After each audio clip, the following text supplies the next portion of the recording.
Cerita Ande-Ande Lumut dari Jawa Timur. Suatu ketika, kerajaan Jenggala diserang oleh musuh.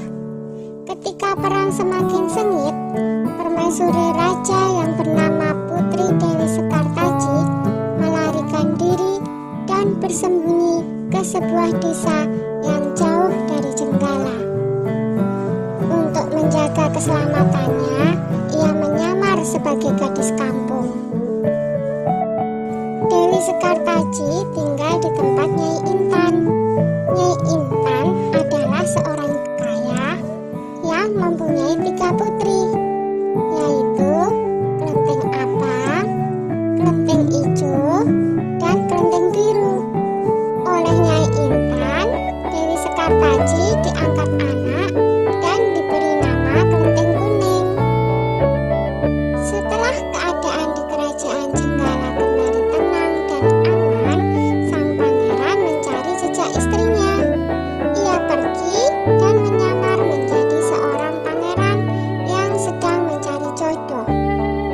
Panji Asmarabangun menyamar dengan nama Ande-Ande Lumut, lalu membuat sayembara. Dalam waktu singkat, berita sayembara itu tersebar jauh hingga ke desa si Kelenteng Kuning. Kelenteng Abang, Ijo, dan Biru mendengar kabar sayembara itu. Mereka sangat senang dan ingin mengikuti sayembara itu. Kita harus berhias agar terlihat cantik dan memikat sang pangeran, kata Kelenteng Abang. Benar sekali, kita akan memakai pakaian dan perhiasan yang paling bagus, kata Kelenteng Ijo.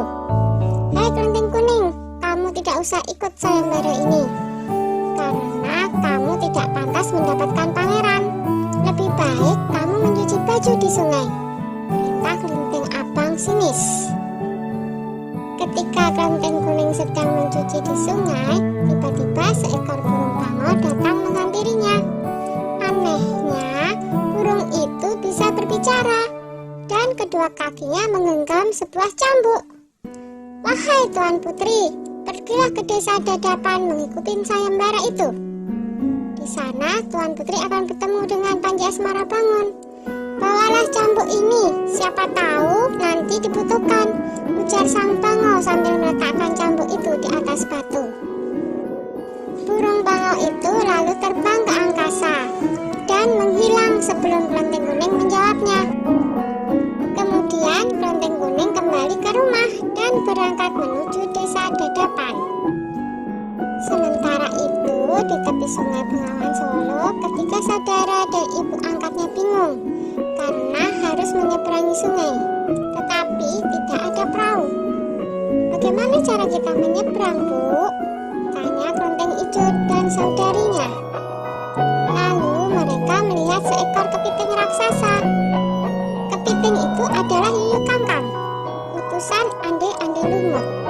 Dia diutus menguji para peserta sayembara yang melewati sungai tersebut.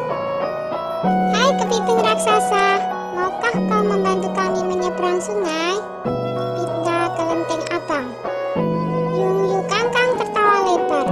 Hahaha, aku akan membantu kalian, tapi ada syaratnya, kata dia. Apapun syaratnya, kami bersedia.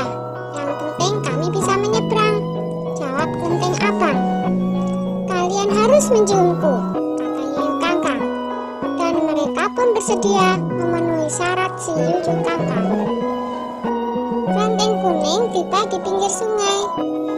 Yuyu Kangkang mengajukan syarat yang sama, tetapi Kelenteng Kuning menolak. Dia tak ingin mengkhianati suaminya. Berkali-kali Kelenteng Kuning memohon, tetapi Yuyu Kangkang tetap menolak.